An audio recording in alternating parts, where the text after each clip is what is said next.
Assalamualaikum warahmatullahi wabarakatuh.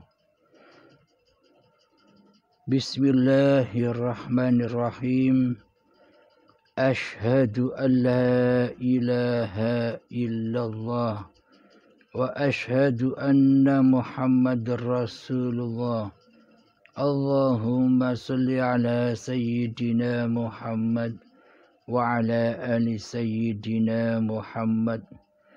Rabbi shrah li sadri wa yassir li amri wahlul 'uqdatam min lisani yafqahu qawli. Amin. Bismillahirrahmanirrahim. Salam hormat dan salam santun untuk saudara-saudaraku, sahabat-sahabatku tercinta, penyimak Uripe Allah channel dimanapun Anda berada.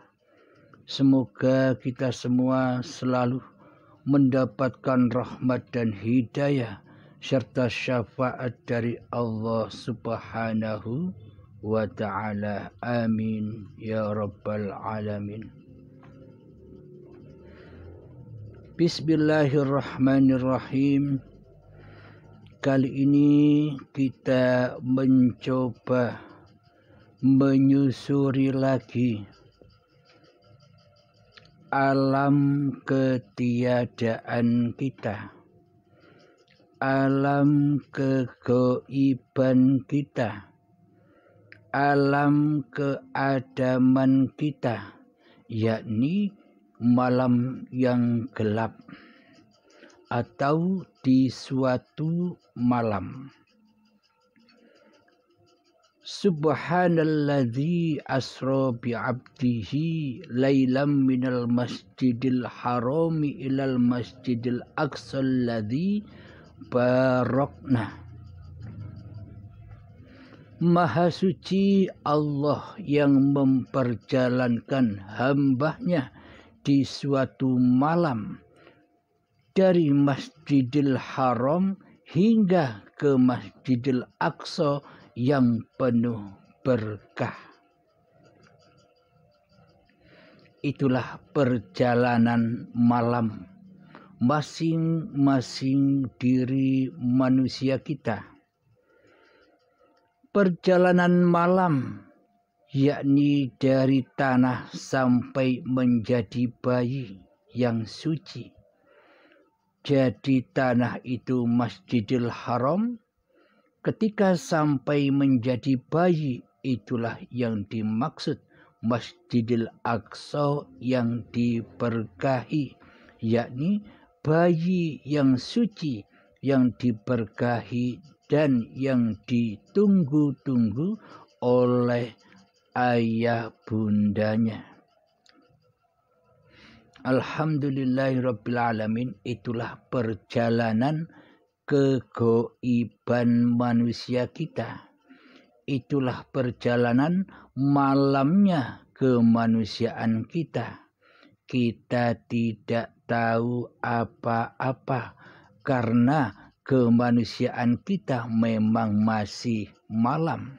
Memang belum dilahirkan.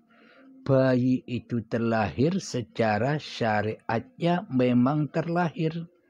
Akan tetapi hawa nafsu kita, diri kita belum lahir saat bayi.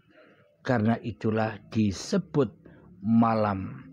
Karena itulah disebut Adam yang masih berada di dalam surga. Jadi Adam ingin makan sesuatu, tidak usah pakai ikhtiar. Tinggal minta datang. Tinggal minta makan, datang makanan. Tinggal kita minta minum, datang minuman. Tinggal minta mandi, dimandikan. Jadi seperti bayi, oe makan, oe minum, oe mandi dan sebagainya. Jadi tanpa usaha, segala fasilitas-fasilitas surga, kebutuhan-kebutuhan bayi itu sudah tersedia dan disediakan, dilayani oleh Tuhan pencipta diri manusianya. Jadi memang manusianya belum ada, belum terlahir sebagai manusia, meskipun bayi badannya sudah ada, tapi kemanusiaannya, tapi hawa nafsunya belum lahir. Lahirnya nanti setelah 5-7 tahun, ketika masa-masa detik-detik akil baligh tiba, yakni si Adam atau bayi ini mulai melanggar perintahnya Allah. Jadi setiap bayi itu kullu nafsin dha'iqatul maut.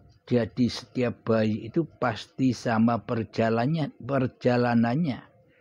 Sama-sama makan buah khuldi, buah pengakuan diri, pengakuan bahwa hidup ini hidupku hamba, pengakuan bahwa badan ini badanku hamba. Sejak dimulai datangnya detik-detik akil baligh tiba. Itulah makna buah khuldi sejatinya. Buah pengakuan diri manusianya. Jadi yang kita kupas saat ini sebelum detik-detik akil baligh, ketika manusianya masih malam, masih diperjalankan, masih dituhani oleh Allah, karena manusianya belum menjadi Tuhan. Selama ini kan kita sebagai Tuhan, manusianya yang jadi Tuhan, sementara Allah kita tiadakan, kita tidak wujudkan kehidupannya, kekuasaannya tidak ada bagi kita selama ini. Yang ada hanyalah kehidupan dan kekuasaan diri manusia kita selama ini. Karena kita sudah jadi Tuhan, sudah jadi Allahnya, tapi tidak sadar. Jadi kali ini kami akan mengkaji sebelum manusia memakan buah khuldi. Di dalam surat Al-Imran ayat kelima. A'udzu billahi minasyaitonir rajim. Bismillahirrahmanirrahim. Inna Allah la yakhfa alaihi syai'un fil ardi wala fis sama'. Bagi Allah tidak ada sesuatu pun yang tersembunyi di bumi dan di langit. Pemahaman mayoritas manusia selama ini, pemahaman kita selama ini kan kita mengangan-angankan langit dan bumi yang di luar diri kita. Jadi kita masih berpenampilan di luar diri, karena hawa nafsunya lah yang selama ini menjadi Tuhan bagi diri manusianya. Allahnya gaib, Allahnya tiada di hatinya. Akhirnya semua diangan-angankan, dibayang-bayangkan sesuai makom manusianya. Bila manusianya masih bermakom sebagai manusianya lah yang mentuhani dirinya sendiri, bila kita masih bermakom bahwa hawa nafsu kita sendiri yang lebih wujud daripada Allah, yang lebih hidup daripada Allah, yang lebih kuasa daripada Allah, pasti kita berpenampilannya di luar diri, sehingga membayangkan nama-nama segala sesuatu nama yang ada di luar dirinya. Karena kenapa kita selama ini kok berpenampilan berposisi di luar diri kita? Karena memang manusia itu tak berkuasa apapun yang ada di dalam dirinya. Karena manusia tak punya kekuatan apapun masuk ke dalam wilayah ketuhanan. Jadi manusianya hanya tampil di luar diri saja. Maka sesebutan apapun itu diangan-angankan kepada apa yang diangankan manusianya, yakni syariat, yakni dunia. Jadi yang dimaksud langit dan bumi ini ya langit yang di atas sana dan bumi yang kita injak selama ini. Jadi pengertiannya ya serba dohir, karena yang disembah di hatinya ya dohiriahnya. Tidak akan mampu menggapai makna yang mutasabihatnya, tidak akan mampu menggapai makna yang rahasia di atas rahasia, karena manusianya masih menjadi Tuhan, masih mentuhani dirinya sendiri daripada bertuhankan kepada Allah di hatinya, masih berwalikan kepada hawa nafsunya sendiri daripada berwalikan kepada Allah pencipta diri manusianya. Jadi yang diartikan langit dan bumi bagi manusia pada umumnya yang mengartikan ya langit dan bumi yang dohir, yang ada di luar dirinya, langit dan bumi yang ada di dalam bioskop, bukan yang ada di dalam filmnya. Jadi marilah kita kaji yang ada di dalam diri manusia. Jadi yang dimaksud innallaha la yakhfa alaihi syai'un fil ardi wala fis sama'. Bagi Allah tidak ada sesuatu pun yang tersembunyi di bumi dan di langit. Maksudnya bumi dan langit yang bagaimana? Yang tidak bisa bersembunyi dari Allah, yang tidak bisa lepas dari Allah yang menciptakannya. Jadi yang dimaksud ayat ini adalah ketika manusianya masih malam, ketika manusianya masih gaib, ketika manusianya masih diperjalankan Tuhannya, yakni Subhanalladzi asra bi'abdihi lailam minal masjidil haram ilal masjidil aqsa alladzi barakna.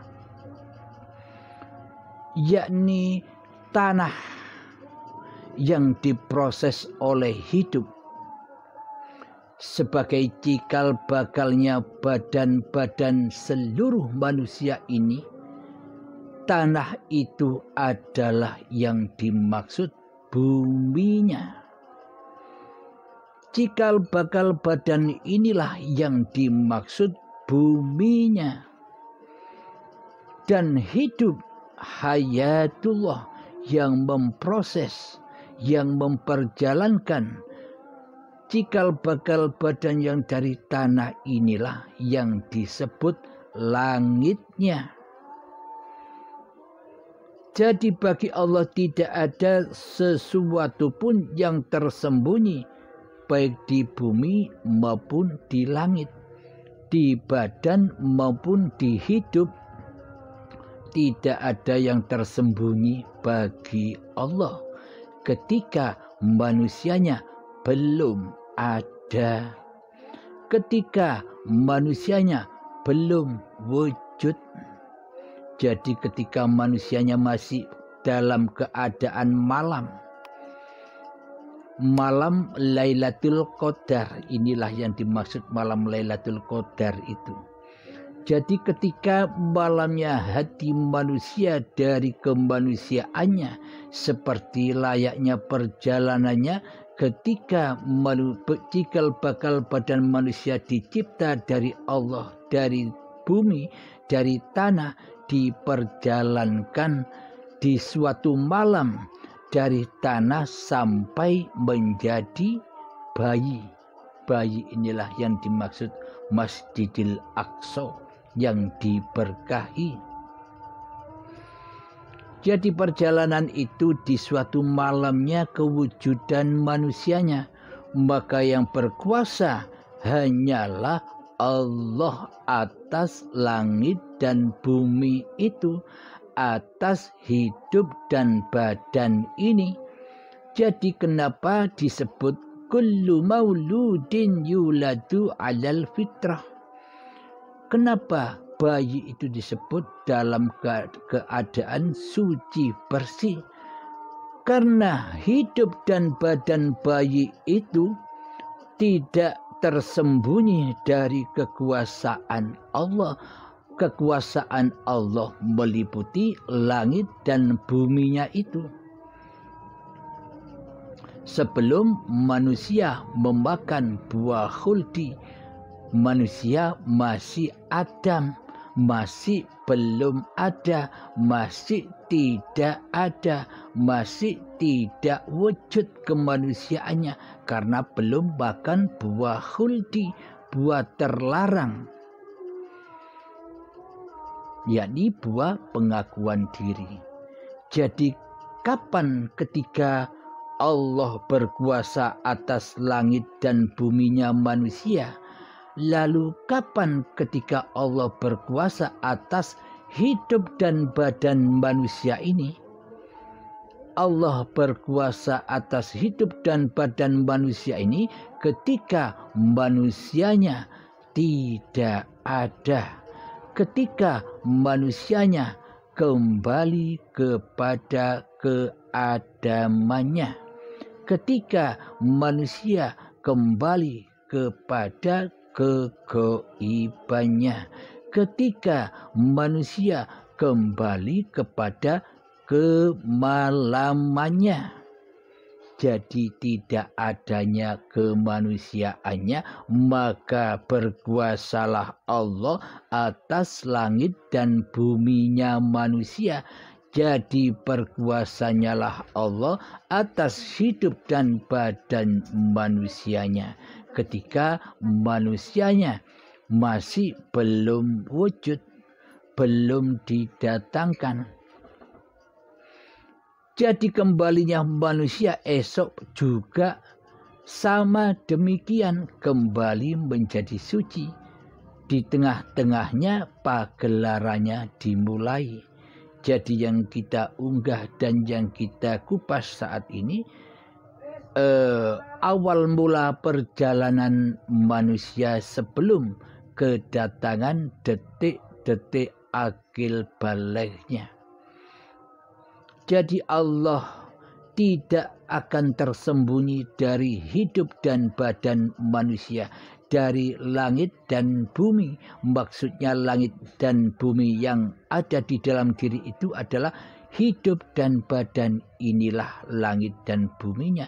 Bila manusia masih menjadi Tuhan, berperilaku, berposisi ada di luar dirinya, pasti yang disangka langit dan bumi itu langit dan bumi yang dohir, yakni langit yang di atas dan bumi yang diinjaknya ini. Itulah beda pemahaman antara manusia yang belum mengenal Allah dan yang sudah mengenal Allah. Kenapa manusia disebut belum mengenal Allah? Karena manusianya masih jadi Allah. karena manusianya masih jadi Tuhan. Mana mungkin manusia bisa mengenal Allah, mana mungkin manusia bisa mengenal Tuhan, sementara di dalam hatinya manusianya lah yang mentuhani dirinya sendiri selama ini. Inilah bukti manusia yang belum bertuhan, yang belum kembali kepada Tuhannya, masih tersesat di dalam dunia ini.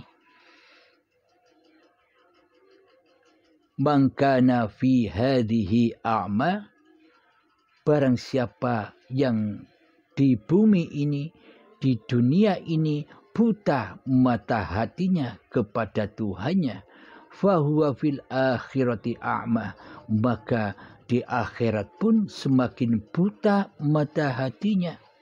Wa adallu sabila, maka akan tersesat jalannya.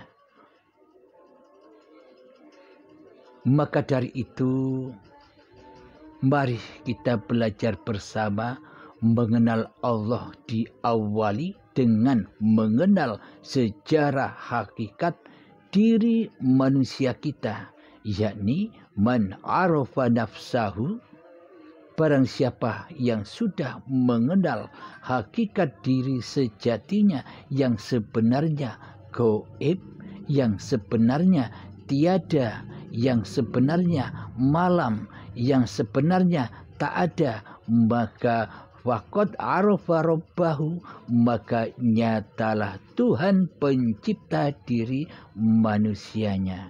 Jadi manusianya sudah menjadi makhluk yang hakiki, makhluk yang sempurna, makhluk yang tidak berasa menjadi khalik. Itulah yang dimaksud insan kamil, itulah yang dimaksud manusia yang sempurna, manusia yang sempurna penciptaannya sebagai makhluk, bukan sebagai khalik. Alhamdulillahirabbil alamin. Mari kita lanjutkan ayatnya dari Al-Imran tadi. Sekarang surat Al-Imran ayat ke-6. Bismillahirrahmanirrahim. Huwallazi yusawwirukum fil arhami kaifa yasha'. La ilaha illa huwal azizul hakim. Dialah yang membentuk kamu dalam rahim menurut yang Dia kehendaki. Tidak ada Tuhan selain Dia yang maha perkasa dan lagi maha bijaksana. Jadi kekuasaan Allah ini teraplikasi dengan nyata ketika manusianya masih gaib, ketika manusianya masih malam, ketika manusianya masih belum wujud, masih Adam. Maka teraplikasilah, maka bisa diketahuilah kemahaperkasaan Allah dan kebijaksanaan Allah.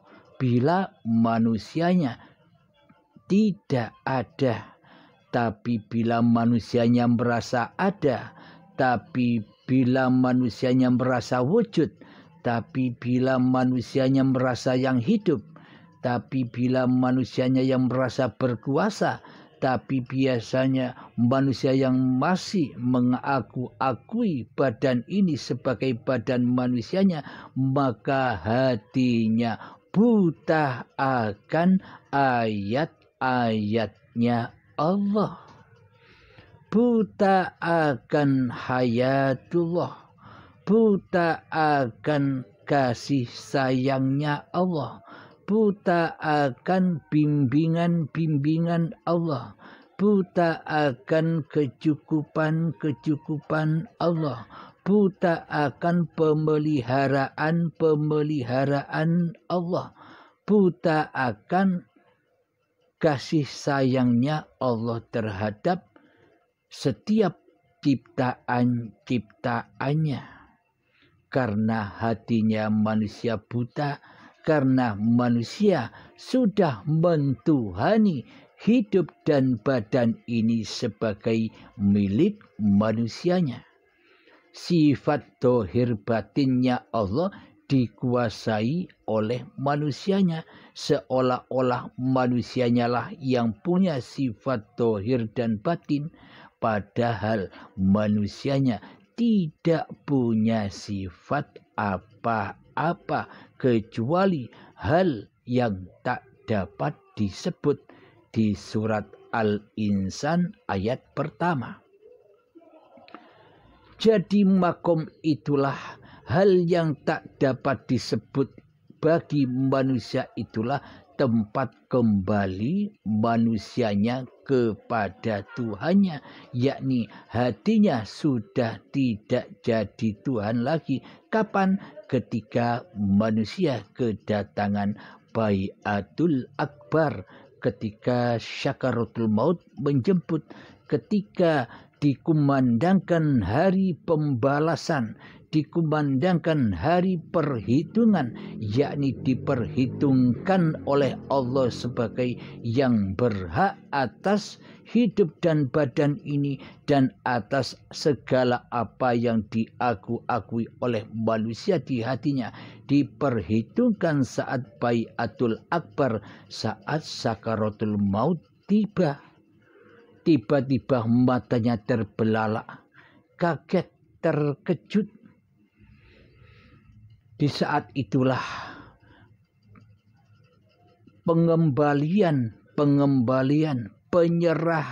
penyerahan secara paksa dan siksa yang amat pedih di dalam azabnya syakaratul maut.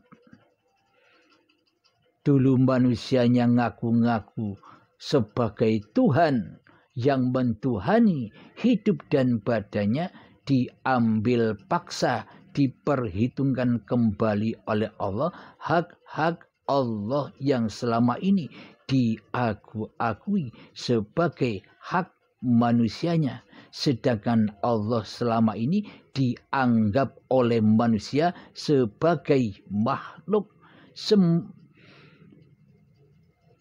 Meskipun Allah dikatakan ada bagi manusia yang belum bertuhan, tapi di dalam hatinya berdusta. Mulutnya bilang Allah itu ada, tapi di dalam hatinya Allah tidak ada. Yang ada hanyalah diriku sendiri yang berkuasa atas hidup dan badanku sendiri. Inilah lambang, contoh manusia yang belum bertuhan. Mohon maaf.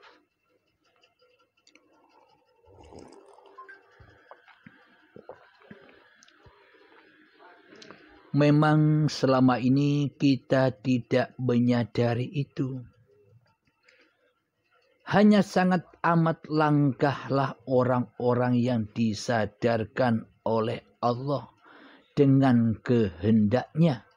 Karena di dunia ini mayoritas manusia mencintai dunia daripada mencintai pencipta dunia. Dianggapnya di hatinya manusia tidak terasa seolah-olah manusia sebagai pencipta dunia. Karena manusianya yang bisa melihat dunia. Karena manusianya yang merasa bisa bertemu dunia. Yang mana sesungguhnya hanya Allah lah yang memerankan manusia, akan tetapi manusia berasa bisa berperan sendiri tanpa Tuhannya. Inilah yang dimaksud manusia-manusia yang belum bertuhan di hatinya. Meskipun di dalam syariatnya kelihatannya manusia ini bertuhan, akan tetapi selama ini hanyalah kedustaan. Karena di dalam hatinya yang nyata, yang wujud, yang nampak, yang hidup adalah diri manusianya, adalah hawa nafsunya ketimbang Tuhan penguasa diri manusianya. Karena manusianya masih berasa ada, masih berasa wujud. Sementara Allah dijadikan makhluk, yakni Allah tiada, Allah ora wujud, Allah gaib. Itulah bukti bahwa selama ini kitalah yang jadi Tuhan, tapi tidak terasa, tapi tidak sadar bahwa selama ini perjalanan kita salah di sisi Allah. Memang yang bisa menerima kepahaman yang seperti ini hanyalah sangat amat sedikit sekali bagi orang-orang yang dikehendaki oleh Allah, yakni sudah kehendak Allah, bukan kehendak manusianya. Bagi manusia yang masih merasa faham, bagi manusianya yang masih merasa mengerti akan babakan teori pemaparan ilmu hakikat makrifat ini, ya masih jauh. Karena manusianya lah yang masih merasa faham, hingga manusianya merasa membanggakan dirinya. Aku sudah faham, sehingga kefahamannya akan menyesatkan hatinya, sehingga hawa nafsunya menyesatkan kefahamannya karena tidak digurukan, karena menganggap sudah cukup belajar dari buku ataupun dari YouTube tanpa ada gurunya yang memaparkan. Maka dari itu, alhamdulillah bagi kita yang dikehendaki Allah memahami kesalahan-kesalahan diri manusia kita, memahami kezaliman diri manusia kita, marilah bertaubat kepada Allah. Jadi bertaubat kepada Allah itu lewat apa? Lewat jalan apa? Apakah harus dengan banyak berzikir? Apakah harus banyak beristighfar 1.000.000 kali sehari? Bila yang membaca istighfar 1.000.000 kali sehari masih diri manusianya, ya percuma saja. Jadi yang dimaksud kembali kepada Allah, bertaubat kepada Allah lewat pintu awal manusia datangnya dari mana? Dari ketiadaan, dari kegoiban, dari kemalaman. Disitulah tempat manusia roji'un. Disitulah tempatnya manusia yang insan kamil, manusia yang sempurna, menjadi pencipta, menjadi makhluk atau yang dicipta, daripada menjadi kholik, sang pencipta.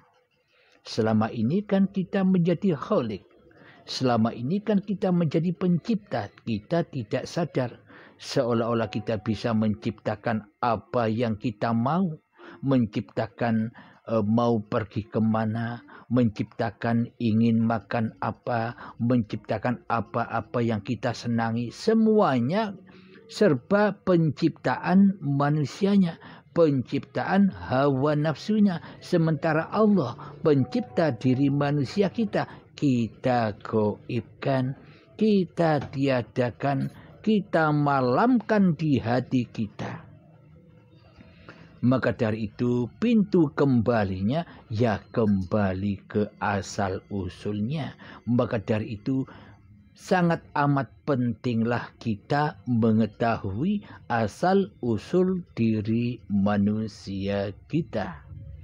Yakni man arafa nafsahu, barang siapa yang tahu, yang mengenal hakikat diri manusianya, dari mana ia berasal, maka faqad arafa rabbahu, maka nyatalah Tuhan sebagai pencipta diri manusianya. Jadi mengenal Allah itu tidak langsung belajar mengenal Allah dengan sifat-sifatnya. Kita harus mengenal diri dulu dengan sifat-sifatnya selama ini. Diri kita selama ini kan sifat-sifatnya seperti Tuhan. Sifat-sifatnya sama dengan Tuhan. Wujud, hidup, kuasa, berkehendak, berilmu, melihat, mendengar, berkata. Nah, kan sama. Manusia selama ini seolah-olah mempunyai sifat yang sama dengan sifat Tuhannya. Karena manusia tidak sadar telah mensekutukan Tuhannya di hatinya selama ini karena ketidaktahuannya. Maka bagi kita semua, bagi Anda yang sudah menyadari itu, bersyukurlah kepada Allah dan niatkan dalam hati untuk bertaubat kepada Allah Subhanahu wa ta'ala. Jadi berhijrah dari alam kegelapan menuju ke alam terang benderang. Alam kegelapan kemanusiaannya menuju ke alam terang benderang hayatullah.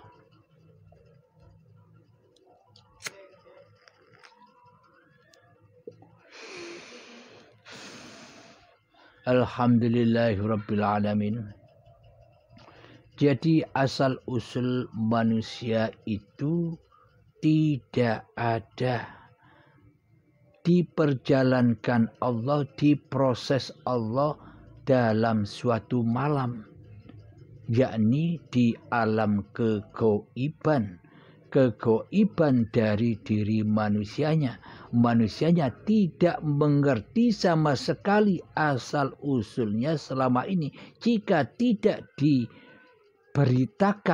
diberitahukan oleh Allah sebagai penciptanya.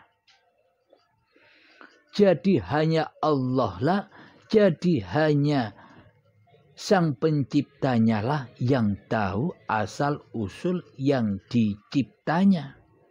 Karena selama ini kita menjadi Tuhan, kita tidak tahu menahu, kita tidak urus asal usul kita. Karena selama ini kita jadi Tuhan,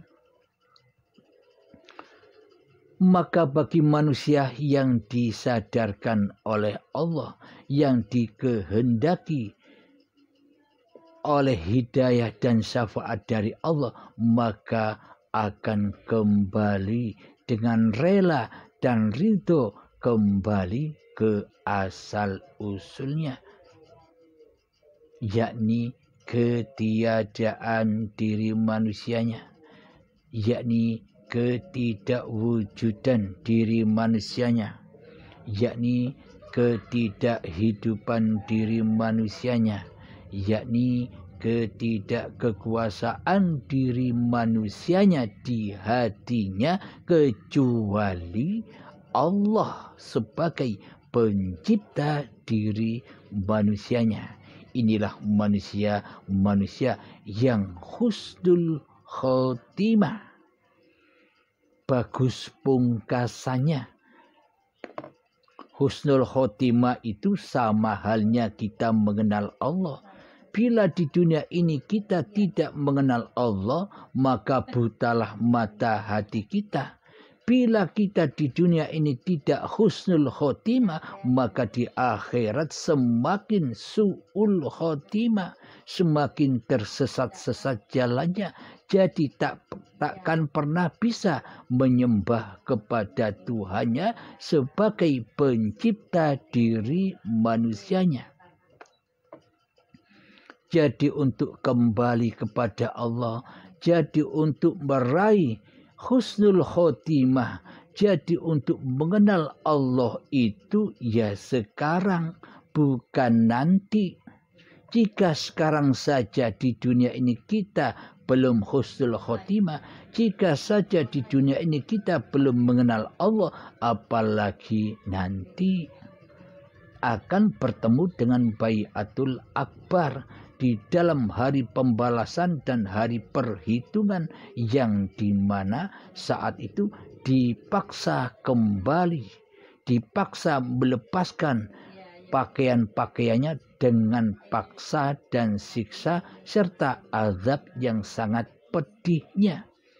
Digambarkan oleh Imam Al-Ghazali, sakitnya seperti kambing disayat secara hidup-hidup, dipisahkan antara kulit dan dagingnya, dan rasa sakitnya 1000 kalinya ketika manusia dipaksa pulang rojiun kepada Tuhannya. Jadi pada intinya di saat sakaratul maut itu hakikatnya pensucian demi pensucian, karena di alam dunia selama ini manusianya kecemplung di dalam kekotoran, kecemplung di dalam kenajisan, jadi kecemplung di dalam racunnya jahanam. Jadi untuk rojiun kepada Allah, untuk kembali kepada Allah, Allah tidak akan rela bila menerima hal yang kotor, hal yang najis, hal yang racun. Jadi oleh Allah dikembalikan manusia dengan paksa dan siksa, yakni dicuci dulu dengan siksa sebelum disucikan. Jadi disucikan manusia dengan paksa dan siksa saat sakaratul maut tiba. Bila saat ini manusianya tidak mencari pensucian itu sendiri, tidak cuci-cuci dengan rela dan ridho saat hidup di dunia, maka cuci-cucinya dengan paksa dan siksa nanti.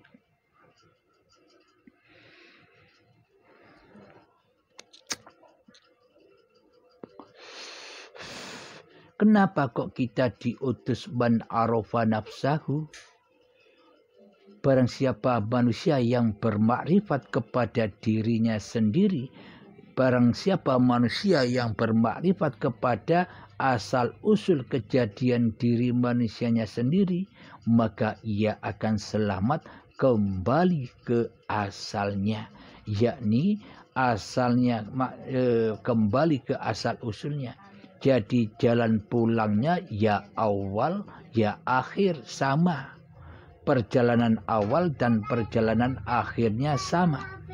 Awalnya gaib, awalnya tiada, berakhir dengan ketiadaan, berakhir dengan kegaiban.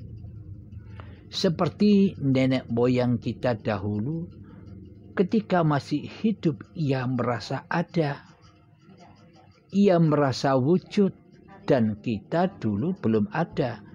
Kita ditiadakan bagi mereka, bagi nenek moyang kita tidak ada. Karena yang ada, karena yang wujud hanya dirinya sendiri di hatinya. Maka itulah kita ditiadakan. Karena yang jadi Tuhan dulu masih nenek moyang kita. Sedangkan kita masih gaib, masih malam, masih belum lahir ke dunia ini.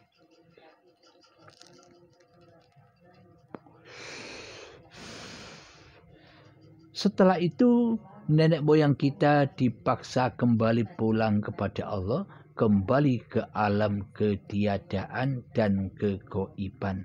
Coba kita tengok, kira-kira nenek moyang kita yang dahulu, yang juga dahulu merasa jadi Tuhan, kira-kira sekarang ada?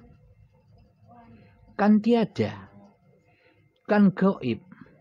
Yang ada tinggal papan namanya saja, untuk kenang-kenangan, untuk sejarah. Sama halnya dengan kita. Kita saat ini pun begitu. Kita saat ini merasa ada, merasa wujud, merasa hidup, merasa nyata. Tapi orang-orang yang akan datang, anak cucu kita, cicit kita, di dalam hati kita masih gaib. Masih tiada mereka bagi kita. Sekarang ini hanya kitalah yang ada. Sekarang ini hanya kitalah yang wujud selama ini. Mereka tidak ada. Akan tetapi sebentar lagi kita pun sama kondisinya, sama posisinya seperti nenek moyang kita. Kita juga kembali ke asalnya, ke alam kegaiban, ke alam ketiadaan sebentar lagi, baik dengan rela dan ridho atau dengan siksa dan paksa. Jadi yang membedakan hanya itu, mengembalikan rojiun kepada Allah dengan rela dan ridho, yakni husnul khotimahnya sekarang, atau nanti kembali kepada Allah dengan siksa dan paksa. Ya, itu yang membuat perbedaan. Jadi manusianya sebelum mati suci dulu, tapi bagi manusia yang belum mengenal Tuhan sampai ajal menjemput, pensuciannya dengan paksa dan siksa. Setelah kita tiada, setelah kita gaib, maka nyatalah anak cucu cicit kita. Mereka merasa ada gantian, kita yang tidak ada. Bagi mereka nanti kita ora wujud, tidak ada. Gaib, hanya tinggal papan nama saja, tinggal kenangan-kenangan saja, tinggal sejarah-sejarahnya saja. Lalu siapa yang membuat sejarah? Apa diri manusianya? Apakah nama-nama manusianya? Syariatnya demikian. Tapi yang membuat sejarah adalah hayatullah. Bagi orang-orang yang sudah kembali kepada Tuhannya akan tahu sejarah pagelaran yang ada di dunia ini.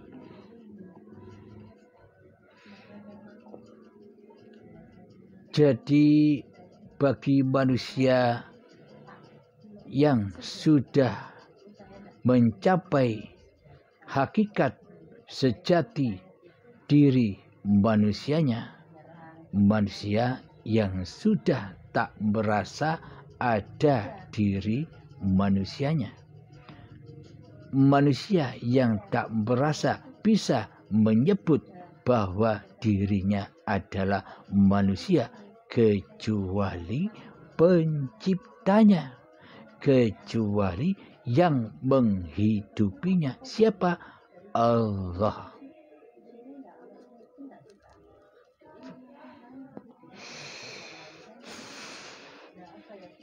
Jadi manusia yang insan kamil itu maksudnya sudah teraplikasi dengan nyata di hatinya doa Rabbana atina fid dunya hasanah.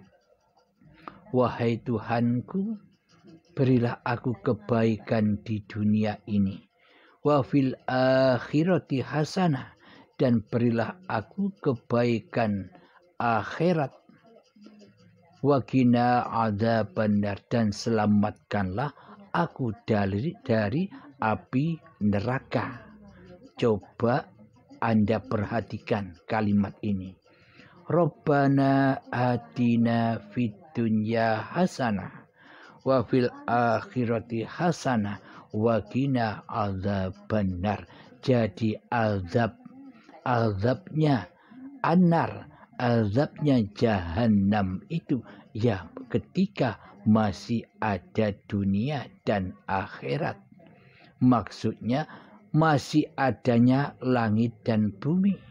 Neraka jahanam itu membara-membara ketika masih ada manusianya. Yakni dunia akhirat yang dimaksud hidup yang masih diakui oleh hidup manusianya, itulah dunia, bahan bakarnya anar. Jadi manusia takkan bisa selamat dari azab neraka, azab benar. Ketika manusia masih belum sadar bahwa hidup ini sebenarnya bukan hidup manusianya. Bila manusia sudah sadar bahwa hidup ini Allah, maka manusianya kembali kepada kemakhlukannya. Manusia kembali kepada ketiadaannya. Manusia kembali kepada kemalamannya. Bila manusia sudah kembali dengan rela dan ridho kepada Tuhannya, maka aplikasi Rabbana atina fid dunya hasanah wa fil akhirati hasanah wa qina adzabannar. Itulah lambang orang-orang yang sudah beriman di hatinya kepada Tuhannya. Jadi meskipun ada api yang membakar, hatinya tetap dingin.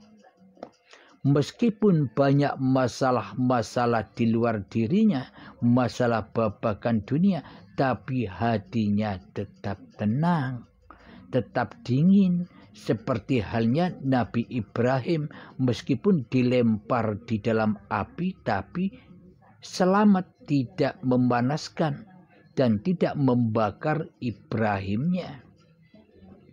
Jadi halnya sama dengan diri manusia yang sudah beriman kepada Tuhannya. Jadi hatinya sudah bebas dari anar. Ketika banyak masalah-masalah yang ada yang tampil di luar dirinya, ia enjoy saja. Hatinya sudah tenang karena hatinya sudah bertuhankan kepada Allah, tidak bertuhankan kepada masalah-masalah yang dihadapinya.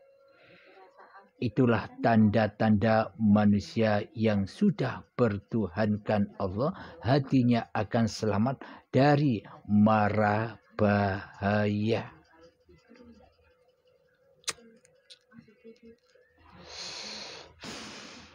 Alhamdulillahirabbil alamin.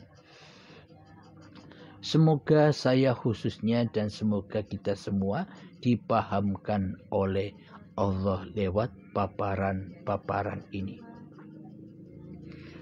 Jadi selamatnya manusia, jadi roji'unnya manusia kemana? Apakah ke tanah kuburan itu? Bukan. Tanah kuburan itu kan babakan ragawi, babakan syariat. Badan yang dari tanah ya kembalinya ke tanah, ke kuburan. Tapi jiwa manusia ini kembali kepada hayatullah. Jadi hayat sudah tidak diakui sebagai hayatnya manusianya. Inilah tempat kembalinya. Tapi untuk melatih itu semua butuh waktu yang sangat amat lama. Jangankan untuk melatih itu, memahami ilmunya saja sangat berat. Apalagi mengaplikasikannya. Hanya orang-orang yang dikehendaki Allah sajalah yang bisa.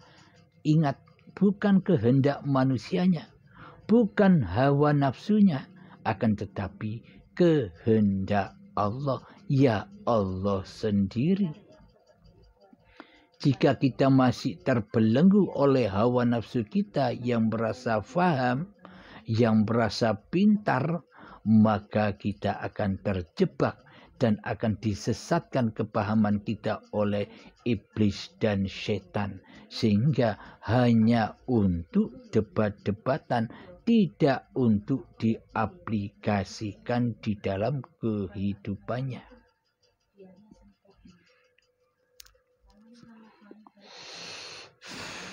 Alhamdulillahirabbil alamin. Begitu kasih sayangnya Allah mengabarkan pemaparan yang sedemikian ini kepada saya dan kita semua. Karena ini ilmunya Allah, maka kami paparkan kepada sahabat-sahabat semua lewat YouTube. Jadi yang tahu rahasia Allah, ya Allah.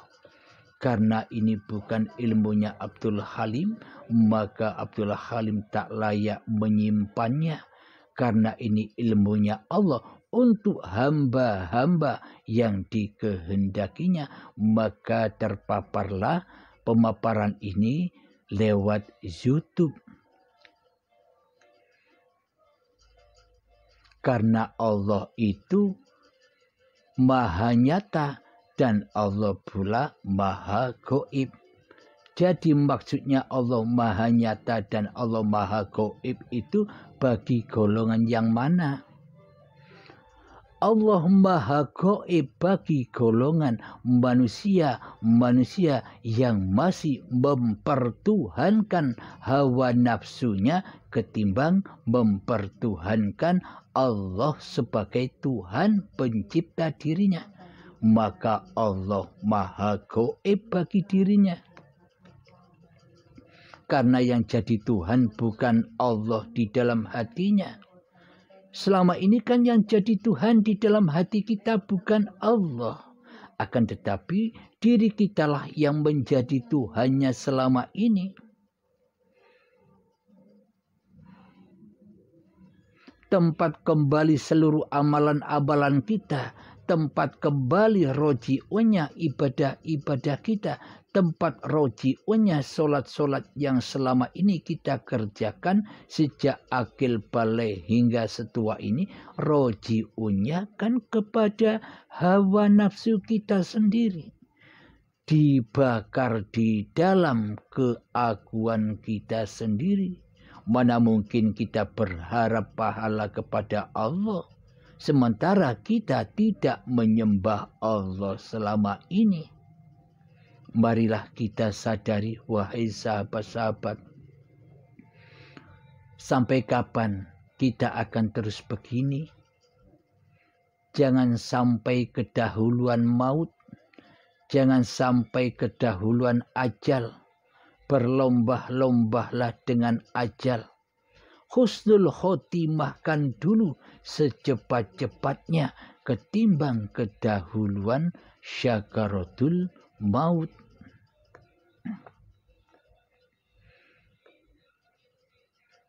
Tujuannya untuk apa manusia diperjalankan oleh Allah di suatu malam? Tujuannya adalah haulahu linuriyahu min ayatina. Supaya manusia bisa menyaksikan ayat-ayat kami, kata Allah. Bagaimana mungkin kita menyaksikan ayat-ayat Allah sementara kepada Allah saja kita tidak tahu? Jadi ayat-ayat yang kita pandang selama ini, jadi ayat-ayat yang kita dengarkan selama ini, itu ayat-ayatnya makhluk. Bukan ayat-ayatnya Allah. Karena di dalam hati kita masih hawa nafsu kita lah yang mentuhani selama ini. Akan tetapi Allah maha nyata. Itu bagi siapa? Bagi manusia yang sudah kembali ke asal usulnya, yakni kembali kepada malam, yakni kembali kepada kegoiban, yakni kembali kepada Adam. Disitulah yang menyaksikan ayat-ayatnya Allah, ya Allah, yang menyaksikan ciptaan-ciptaan Allah, ya Allah sendiri. Apalagi siapa yang menyaksikan manusia dan siapa yang bisa menyebutkan bahwa diri kita ini adalah manusia, ya Allah sendirilah yang menyebutkan bahwa diri kita ini adalah manusia. Karena Allah lah yang mencipta dan Allah lah yang menamai dengan sesebutan manusia. Alhamdulillahirabbil alamin. Semoga saya dan semoga kita semua selalu rojiunkan hati kita kepada Allah Subhanahu wa ta'ala lewat memalamkan, lewat mengheningkan, lewat mentiadakan, lewat menggoibkan kedirian manusia kita di hati kita hingga faqad arafa rabbahu, maka nyatalah Tuhannya. Alhamdulillahirabbil alamin. Akhir kalam. Rabbana atina fid dunya hasanah wa fil akhirati hasanah wa qina adzabannar. Rabbana atina fid dunya hasanah wa fil akhirati hasanah wa qina adzabannar. Rabbana atina fid dunya hasanah wa fil akhirati hasanah wa qina adzabannar. Wa sallallahu ala sayyidina Muhammad wa ala alihi wa sahbihi wa sallam. Walhamdulillahi rabbil alamin.